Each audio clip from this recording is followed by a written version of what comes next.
The year is 1241. The sky turns black. They crushed Russia. They burned Poland. They erased Hungary from the map. The Golden Horde was not just an army, it was a force of nature. But standing in their way was the ultimate war machine, wrapped in the finest steel ever forged, the medieval tank, the European knight. It is the ultimate clash of physics, the immovable object versus the unstoppable force. Can a simple wooden arrow really kill a walking fortress? Or will the knight crush the invaders under his iron boots? History tells us the Mongols turned back, but today they don't. And listen, do not click away, because the knight has a secret weakness that nobody talks about, and it will end this fight in seconds. Smash that subscribe button. The simulation starts now. To understand who survives this massacre, we must first look inside their minds. Because this isn't just a fight between two soldiers, it is a collision between two alien worlds. First, look at the knight. He is the product of a society obsessed with chivalry.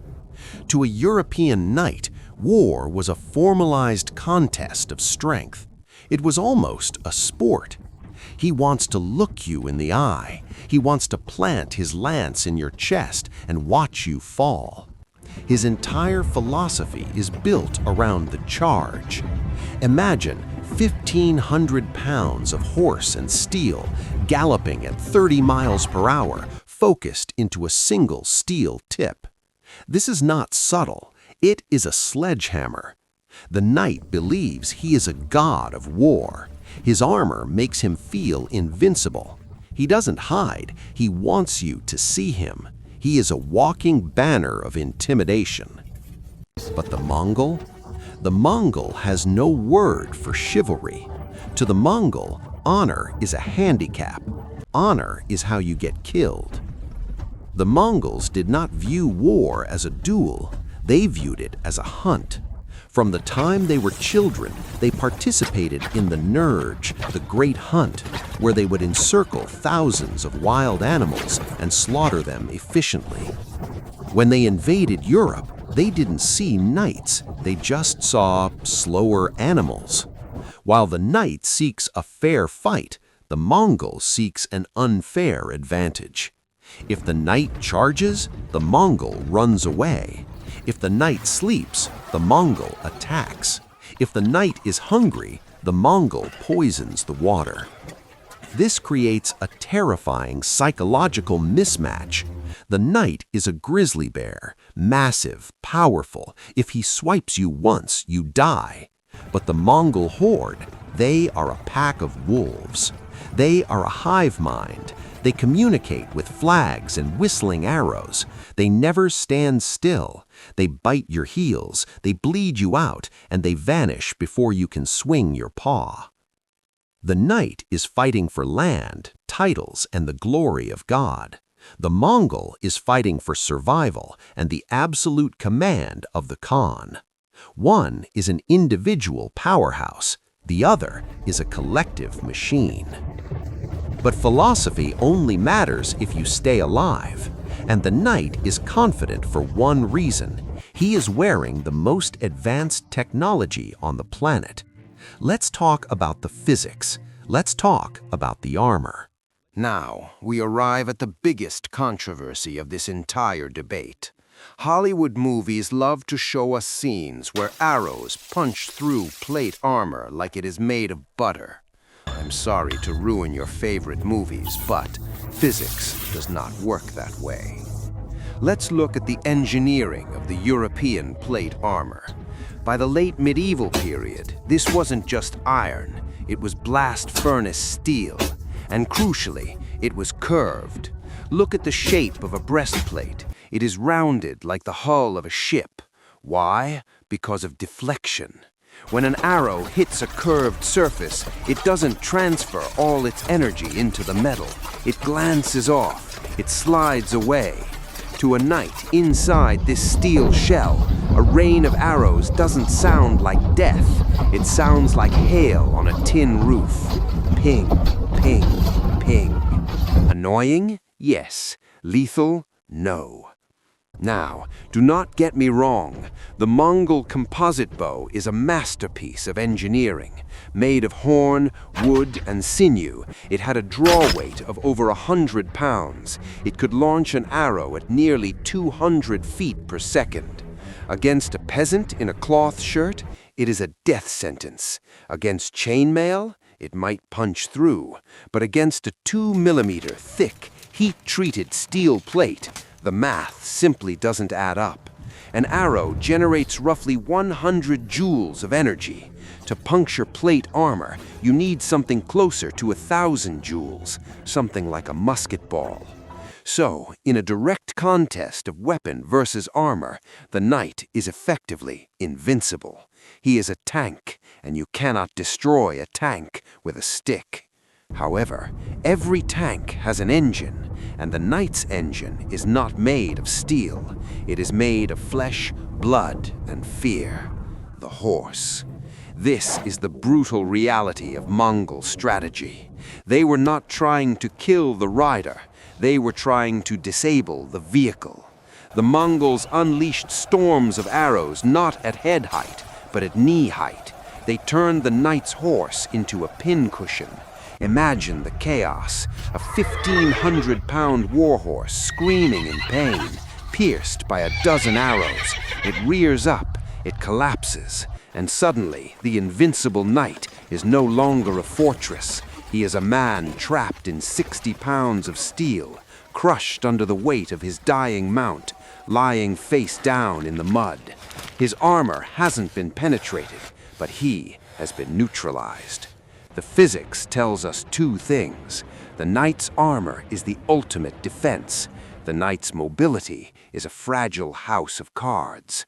And the Mongols, they knew exactly which card to pull. But what happens when the knight doesn't fall? What happens when he gets close enough to swing that sword? That leads us to the tactics, the trap. If physics is on the side of the knight, then psychology is on the side of the Mongol. The Mongol generals knew they could not stop a heavy cavalry charge. If 1,000 knights slam into your line, you die. So the Mongols asked a simple question. How do we kill a tank? We don't. We make the tank run out of fuel. The battle begins. The knights lower their lances and charge. The Mongols fire a few arrows, look terrified, and then they run away. To the arrogant European knight, this looks like cowardice. His ego takes over.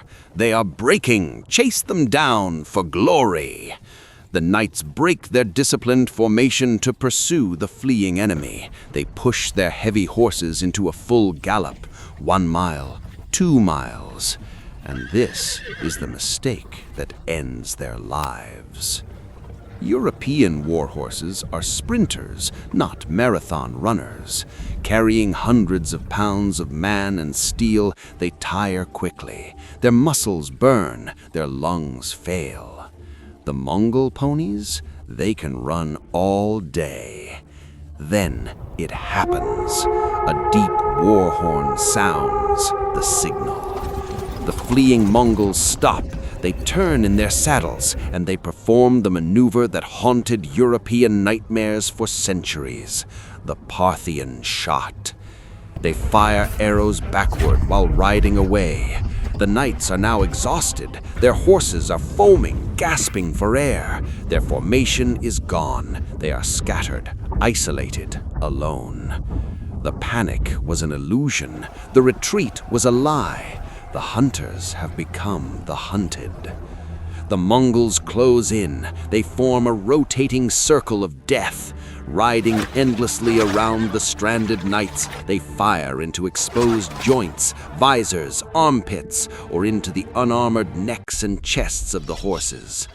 The knight swings his sword. He hits nothing but air. The enemy is always just out of reach. It is not heroic. It is not fast. It is exhausting. It is humiliation. It is death by 1,000 cuts. The knight did not lose because his armor failed. He lost because he accepted the Mongols' rules. He charged into emptiness, and the emptiness consumed him. But is it truly over? Is there any situation where the fortress holds? What if the knight refuses to chase? What if the fight happens behind stone walls instead of open fields? Now we simulate the final stand. We have the physics. We have the psychology. Now let's unleash hell. Who wins? It entirely depends on where they fight. Scenario 1, the open steppe, the killing field. The knights form a wedge formation. They lower their lances. They charge. It looks terrifying, but the Mongols just smile. They don't engage. They scatter like smoke. The knights are chasing ghosts. Every time the knights get close, the Mongols sprint away, turning back to fire arrows into the chests of the European war horses. One by one, the tanks lose their engines. The knights are thrown into the dirt. Now, they are just heavy infantry walking in an open field under a burning sun. The Mongols circle them. The death spiral begins. The knights are exhausted, dehydrated, surrounded. They swing their swords at the air, screaming in frustration until they collapse. Verdict: in the open field, the Mongol Horde wins 10 out of 10 times. It is not a battle, it is a hunt. Scenario 2, the bottleneck, the castle bridge. But what if the Mongols invade Western Europe? Deep forests, narrow bridges, stone castles. Now, there is nowhere to run. The Mongols are forced to fight head-on. The Mongol fires an arrow. Ping! It bounces off the knight's breastplate. The Mongol draws his curved saber. He slashes. Clang! It sparks against the steel helmet and does nothing.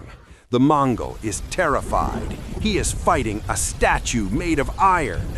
The knight steps forward. He doesn't need speed. He has mass. He swings a warhammer. One hit. That is all it takes. The Mongol's leather armor offers no protection against a blunt force weapon designed to crush bone. The knight becomes a meat grinder, walking forward, smashing everything in his path. The arrows are useless. Speed is useless. Verdict: in a bottleneck, the knight wins. The immovable object cannot be moved by light cavalry. So we have a stalemate. The Mongol rules the open world. The knight rules the fortress. But history had a different plan. Let's move to the final verdict. So, who conquers the world? Here's the brutal truth. The knight was the ultimate individual warrior, but the Mongol Horde was the ultimate war machine. History tells us Europe was saved by sheer luck. The great Khan died and the Mongols turned back. But if they hadn't, I believe the map of Europe would look very different today. The tank is strong, but the swarm is infinite. But that is just my theory. I want to hear yours. Could the knights have adapted, or was Europe doomed to burn? This is the biggest what-if in history. Vote in the comments, Team Fortress or Team Swarm. I'll be pinning the best strategic arguments.